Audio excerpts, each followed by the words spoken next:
Hello and welcome back to another episode of Supercoach Insider. My name is Ben and this is my team into round 15. There's a lot of crying, there's a lot of emotion. I can't wait to tell you the anarchy and the heartache that I'm feeling. I'm sure some of you are definitely in the same boat as me.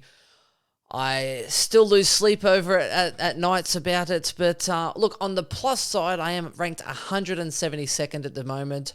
I should have been higher, I would have been higher, but let's just face it, I am cursed at this current point in time, as are many of you. So I'm sure those that are listening at this current point in time are looking for some advice around the key ins and outs. If you haven't already, go check out Jock Mailbag as well. I just featured on them literally before this, so go check them out. Listen to my awesome and wonderful, horrible puns on Jock Mailbags as well, so go find them and have a listen. So I scored 1,934.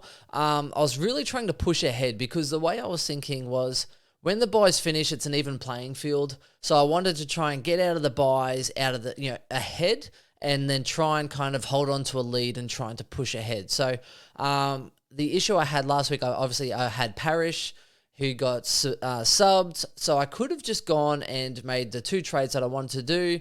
I could have just gone and I was going to get English and Bontempelli. That was my plan, and I had money to do it. So English and Bontempelli in, and that was pretty much going to be a nice, easy day for me. Now, the issue that I had was, I was like, okay, so if I was playing sort of 20 people, that I was trying to weigh up the differences between Parrish for the rest of the year. Mills was someone I really wanted, but he had the buy. I had seven trades at that current point in time. So I was like, hey, I could do a luxury trade. It's probably the first luxury trade I think I've done all year. Hoping for a bit of luck, obviously, with 10 rounds remaining, that maybe I would only need, I could do, try and get a loophole player and try and do a few bits and bobs and then use that extra trade. And that's the issue when you sometimes do luxury trades, because literally 1 week later, I've got two issues, injuries and people that I need to sort of trade out in a concussion. And then you're like, holy crap, why did I not just keep Parrish for 1 week when it was the bye rounds? Basically, I got myself about an extra, I think it was about 70 or so points using Mills. So I went from Parrish to Mills, who I quite like anyway. So look, I'm okay with that. Because then I probably could have got away with not doing it. It probably wasn't the smartest play. But when I'm ranked as high as I am, I'm really trying to push ahead and trying to sort of get towards that top 100. So sometimes you have to be kind of aggressive and hope that it works out. Now, the other way that this kind of got aggressive is that generally I have a plan on what I want to do. And your plan kind of changes as the round unfolds sometimes. Now, unfortunately, this time I still think the decision I made was probably the smarter play based on the information that I was given, based on what I was handed with the whole Butters scenario. But at the end of the day, that decision in which I thought was smart actually kind of backfired and sort of burnt me. So let me explain. Butters got injured. I'd already done the Mills situation because I had to kind of do that early. And I was like, oh crap, Mills, so Butters is injured. I was like, what do I do? Because I'm going to have to trade Butters to somebody next week. So then it was like, okay, well, I thought he was out for a lot longer and Butters was already fringe anyway. So I'm like, okay, well, who am I looking at? So I already had Bontempelli in my team at that current point in time. So I'm like, okay, so I'm looking at my ruck situation, and I'm like, well, do I want to have in, say, a Darcy from Fremantle or a Bruce? So Bruce was at a price point, and I know I got rid of him before, but he was back, and I thought, okay, well, Flynn was injured, so maybe Bruce will have a good run at it, and he was averaging 110 at that current point in time. So I was like, okay, well, Bruce at 450,000, matching it up with Heaney, and I was like, and allowing English to go forward, I was like, who's going to average more for the rest of the year? Is it Bruce or is it Heaney? Now, knowing that I still had Hobbs, and I was looking at that current point in time and getting a loophole player and going Hobbs to probably a 1 down, 1 up to a Heaney or someone anyway. That's what I was thinking. So I was like, in my opinion, I was like, well, I could use two trades later and I could get in a Darcy, or I could get a Darcy in and then go 1 down, 1 up. But I was looking at it going, okay, well, Darcy obviously has issues with Taberner, and there's a whole range of stuff we didn't really know. He's very up and down anyway. Bruce, I thought at least at worst would still make money because he had a break even of 40. So I was like, well, Bruce as a number one ruck, he probably still does well enough. He scores me more points this week that I could then use to help increase my rank. Worst case scenario over a few rounds, if that sort of backfires, then I still know that he's going to make me more money. Whereas Darcy had a huge break-even of 170 odd, so he was definitely going to be losing me money that week. So that's where it all sort of came under folding as far as I'm like, well, it's either 2 trades, which, would then bring me down to 4, and then it becomes a little bit of an issue. So I thought I would do the smart thing, and I would have had 6 trades left. So I thought I'd do the smart thing and bring in Bruce to save 1 trade to then let me use that 1 trade to possibly try and get in a loophole player. I thought I was being smart. And obviously it didn't happen because it cost me points, and I would have just been better off having Tickle getting that 20 odd, which it wouldn't have counted anyway. Bruce's score didn't count, so it didn't really impact my scores, except for the fact that I was probably banking on 100 to 110 instead of the 54 or whatever I took. So it probably cost me about 50 points, especially seeing that I would have had Bontempelli in my side, who went 120. So then it probably cost me about 70 points, realistically speaking. So I should have scored 2,000. I probably should have been closer to the top 100, but it is what it is. And now I'm in this really weird situation that a lot of people are in. And it's this weird sort of dilemma that we have to sort of try and make the best out of the situation. So yesterday I got together with Chris. We spoke about all the different options and that sort of stuff as well. I don't mind the whole Bruce scenario. Flynn's out for another sort of 1 to 2 from next week once he's back. But the issue is that with English out as well, who's covering in that ruck line? It's pretty much like Jackson. I don't like Goldstein. I think with Cherry coming back in, I think that's a big issue. So Goldstein, I think, is a liability. When we have a look at Blycovs as well, so Stanley's now fit, and I don't know how far Segler's away, but that does create possibly an issue later on down the track. I don't really like him as a great option, and then you have to sort of try and trade in as well a defender defender ruck to try and actually access that loophole at a later point. Jackson is definitely probably the consideration. Now, I have toyed with Jackson, so I'll bring up my side. So I have toyed with Jackson, and the thing I've toyed with Jackson is I'm like, if I go, so I could go Butters to a Heaney, and then I could go a Stevens to a Jackson, and then I'm playing Heaney. Jackson will play this week. I still keep Bruce, and then I'm pretty much playing Dunkley, Brody, Parker, Canelio, Heaney, English, but then I'm passing on Bontempelli. Now, how many points is Bontempelli going to score me more than Heaney for the rest of the year? It probably is in the range of like maybe 15 points a game. It could be more. Heaney has a much better scope to possibly go some 120s, and Heaney could go back to a 90, 95 average anyway. So realistically, it's somewhere between 15 to 30 points.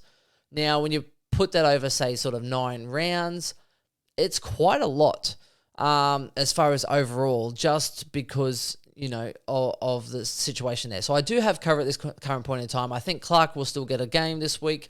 I've also got Hobbs, who's very serviceable, has been getting around that 70 to 80 mark. Essendon also play West Coast this week, so I think Hobbs could probably definitely really hold some value. But I do have an issue. Bruce is out for a week suspended. No big structural damage, so he should play next week. Coach came out saying he needed to improve his fitness and a whole range of things, so it doesn't give me a whole lot of confidence. But again, he has a huge points per minute. The other issue I mentioned with Chris yesterday as well is that now he's got that 17 in his cycle. If Bruce gets dropped in a couple of weeks, so say he plays for 2 more games, he's dropping cash. And then if he gets dropped or he gets injured or he gets suspended, 3 huge risks for Bruce, mind you. He could be down to like 350,000, and then what are you going to do? You can't afford Jackson. He's already gone up in price. You have no ruck, maybe English at that point in time, and then you can't even get a good forward because he's 350,000. So it does create a huge issue. It could work out because, again, price point is very good, but I feel like I'm just going to have to bite the bullet. I was looking to sort of have a loophole player, but I think now I'm just going to have to use my trades to get the best players on field and try and keep a Hobbs as a loophole player for my forward line and my midfield, and then just use Hobbs in case, because I think Hobbs will still get names, still get playing. He's improving each week. I could do a lot worse than keeping him. If I get into Supercoach finals and I have so no more real injury concerns, then I might actually look to go one up, one down, and I might go like a Weir down to a rookie, and I might even go then Hobbs up to a premium sort of, like a Bailey Smith or someone like that who I can then loophole to try and get an edge. And worst case scenario, over that sort of last 4 rounds, if I do have an injury, then basically I'm like, right, sweet, well, Bailey Smith, you're now on field, and you kind of ride out the season and just hope for a bit of luck. So that's sort of what I'm considering. So that's where we're at. So this week, what I am looking at is pretty much a big toss-up. I'm going to probably pass on Jackson just because of the unknown factor. There's no data. You don't want to you don't want to put a Band-Aid on something and create a problem later, and it could definitely create a problem. Now, it's kind of like rolling it on the roulette wheel. 1 out of 30 chances you'll 1 out of 35, you'll score big, you'll win big, and you can act like an absolute genius. Jackson, you're pretty much taking a stab in the dark. You have no idea, you have no data, you have no knowledge as to how he'll go, other than the fact he will be number 1 ruck for 2 to 4 weeks. That's it, up to a month. So when Gordon comes back in, yes, Gordon might rest forward or back, and Jackson might actually play more ruck time. But again, it's all hypotheticals. So if you make this call, it's going to be completely risk-based and completely hypothetical-based. Don't look for things that aren't there, right? Sometimes when you're really desperate, you start to look for things and say, oh, it'll do. If you're desperate and you're out, you might be like, oh, she'll be, this will do. I'll settle for this or this. I don't want to make any stereotypes or judgments. It'll do. If you're looking for a job and you're desperate, instead of taking a dream job, you'll settle. There's a whole range of things. Don't look for things that aren't there. Don't convince yourself that Jackson is a good pick and he's going to survive you the whole year. The only way it could work, and this is where I was considering it, would be I'd have to take Heaney over Bontempelli. I could have Jackson to cover my forward line and ruck line. I'd have Hobbs to then cover that, this, that, and the other as well. I also did consider going 1 down, 1 up, and then going a Hobbs to possibly a Taranto. And if I did that, if I went Butters down, and so I'd have 4 trades left, I could burn 2 trades and then get in a Taranto. I could then have Heaney and Taranto with 2 trades left from next week, but then that's, what have you got, 8 rounds with 2 trades? I don't really think that's the smart play. So I think I'm just going to have to play best on field. My whole loophole scenario is kind of gone, and I think Hobbs will just be similar to what Petrarca would have been all those years ago, where you just kept him as that loophole player and gives you good coverage in case you have a weekly sort of concussion or a COVID or something like that. So I think he's definitely someone that I can use to cover my team. So for me, Bruce, this is where it's all sitting. Now, ideally, what I wanted to do when I had this whole scenario was to use my trade, my cash that I had in the bank, to get in Bontempelli. Now, I was still looking at doing that, but English out has really, really, really, really, really, really, really caused an absolute headache for me this week. I was looking to get Bontempelli in this week, put English into my ruck line, play Hobbs on field, and everything would have been hunky-dory. But now I have to really change tactics on that. I still want Bontempelli. I don't want Butters in my team. They have a tough run coming up when Butters comes back. Last year, when he came back from the same injury, he played forward. I think it's a huge liability for a guy averaging 90. You could do a lot better. English, I am very concerned about as well. Now, 12-day turnaround. I don't think he gets up next Thursday. Now, everything has to go right for him. They've been cautious before. This is the other consideration I have been making. So Bruce either way has to go. I need a ruck this week, and I can't have donuts because I'm going for overall. So pretty much Bruce for me, it's a toss-up between Darcy and Riley O'Brien. I'm not going Darcy Cameron because that's, again, another problem for later. So I'm going Sean Darcy in, hoping that everything will sort of sort out at that current point in time. Now, the smart play for me here, and I say smart because, let's face it, I don't know. I'm trying to weigh up judgments between, I think keeping English is a good play. I've got Clark here as cover for this week. Clark will cover for Butters if I want him, which is probably going to a fresh body on the field. Might cost me a little bit of points. But again, Bontempelli for the rest of the year against Butters is probably going to earn me about 20 to 25 points a game more anyway. So I will make up those points. If Clark goes to 50 this week, let's just say Bontempelli would have gone 100, then I'm that 50 points. Bontempelli will make 50 points more than Butters for the rest of the year. So I know I'm taking a short-term hit. I think a lot of people will be taking a short-term hit this week, so I'm not too concerned there. And just trying to sort of minimize the damage, make sure I have players on field to avoid the donut, and then sort of see how I go. There's not too much I can do. I have been considering getting rid of English to Bontempelli because I really want Bontempelli. But then again, I'm then stuck with Butters, and then it comes down to Butters and English, and it doesn't really make it worth it for me. So what I'm looking at doing is pretty much just doing the one trade this week because I only have 57,000. I can go Butters to a Heaney and call it a day and miss on Bontempelli. But again, I think Bontempelli scores more than Heaney, even though Heaney does have a good finals draw. So I'm very, very tempted to wait a week, keep my extra trade, go one down, one up next week, Butters to Bontempelli, and then I will have English, Dunkley. And if English doesn't play next week, I can play Hobbs for English and then minimize the damage, and then it should be all free and clear from there. That's all I can really think of at this current point in time. The other aggressive move would be English to Bontempelli, and then Hobbs would just be on field for Butters, so I don't mind that too much. Gets me more points this week. Butters to someone next week like a Heaney or someone like that could be an option. But again, I've only got 5 trades, so I don't really want to burn people. When Hobbs is serviceable for a 1 or 2 week injury for English, I'm hoping he gets up next week. I think I might as well just ride it out and wait and see what next pick presents me and go from there. I think that's probably the smartest play. So I'm probably just going to hold tight. Clark, if he's named, that's pretty much what I'm going to look with. This week for VC and C, I'm pretty much looking at... I'm waiting to hear on news from Laird. Apparently had some tightness. I have no idea. I'm waiting to hear from that. I think he's a great captain option if he is fit. Otherwise, I'm probably going Neil into McRae.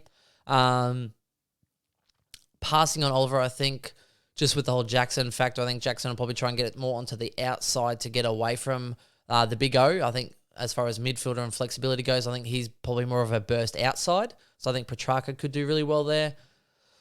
So I think Oliver, I'm probably going Neil over Oliver in this scenario if I was.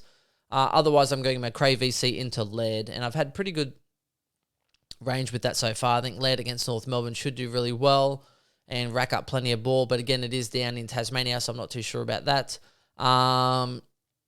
Yeah, so I think probably Neil into McRae is probably the simplest one for me. Darcy, I don't mind against De Koning, but the issue is I probably would have to VC him, and I think there's Neil and McRae are probably better VCs than Darcy for consistency purposes, so I'm probably going to stick with those. But that's my team. Let me know what you think. Let me know how much trouble you are in this week. SC Insider 100. Find us on Facebook, Twitter, and Twitch. Like, subscribe, get amongst it. Please do love and show us some support and enjoy our journey. For better or for worse, you are here for the ride. Swizz, I think, has put his out or taking some questions as well. Chris as well. So please do get around it and support the other guys from SC Insider as well. And that's it. A longer video than usual. There's a lot of thoughts going into this one this week. Hopefully we'll get a short one soon where everything is simple and rosy, nice and rosy, should I say, and simple, where we can just enjoy ourselves and talk about our success. But this is not one of those weeks. It's anarchy, it's painful, and I don't have all the answers. So let me know what you think. Try and figure it out, see what you can do for your team, and we'll talk to you soon. Bye.